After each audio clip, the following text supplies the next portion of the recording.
যারা পাস্তা পছন্দ করে না তারাও পাস্তা চেটেপুটে খাবে।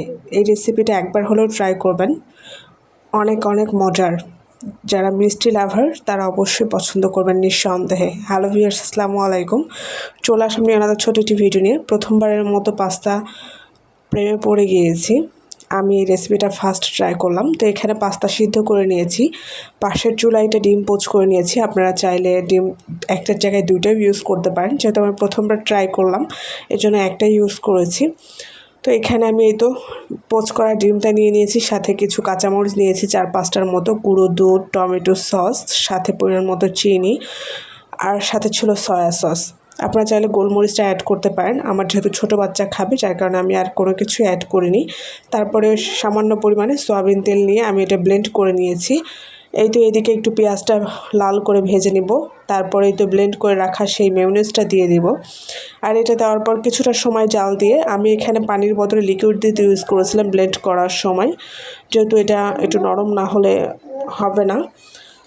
তো এখানে তো মশলাটা সুন্দর করে গ্রেভিটা ঘন করে তারপরে সিদ্ধ করে রাখা পাস্তাটা দিয়ে দিচ্ছি। আর পাস্তা দেওয়ার পরে এটা আমি খুব সুন্দর করে নেড়ে চেড়ে কিছুটা সময় পর নামিয়ে নিব।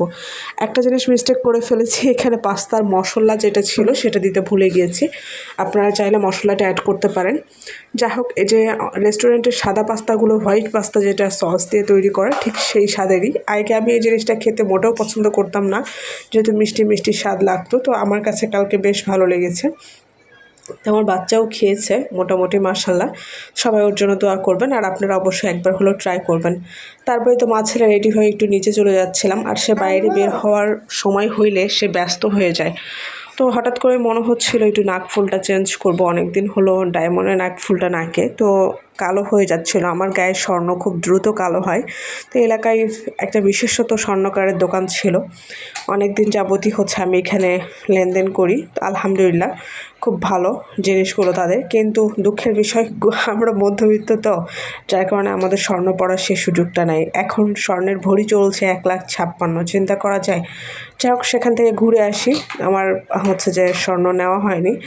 তারপরে এখানে আসার পরে এই তো একটু কাপড়ের দোকানে কিছু প্রয়োজন ছিল, সেগুলো কাজ শেষ করে চলে আসি বাসায়। এটা ছিল পরের দিন সকালের ভিডিও। এত পরিমাণে মেঘ করেছে, মনে হচ্ছিলো মনে হয় বৃষ্টি নামলো বলে। যাই হোক, বৃষ্টি আর পরে হয়নি। তো ওয়েদারটা খুব ভালো ছিল এবং ঠান্ডা ছিল, যার কারণে ভালো লাগতেছিলো। ভাবলাম একটু ভিডিও ক্লিপ নিই, যেহেতু ডেলি ভ্লগ ভিডিও শেয়ার করি, তো একটু একটু করে ভিডিও নিয়ে কিন্তু 3 মিনিটের একটা ভিডিও তৈরি করতে হয়। তারপরে তো সকালে নাস্তায় আজকে ছিল আমাদের চা আর বিস্কিট। ঘরে কিচ্ছু নাই, এই মাসে এখনও আমরা হাতে বেতন পাইনি। যাই হোক, আজকের ভিডিও এ পর্যন্ত। সবাই ভালো থাকবেন, সুস্থ থাকবেন, আল্লাহ হাফেজ।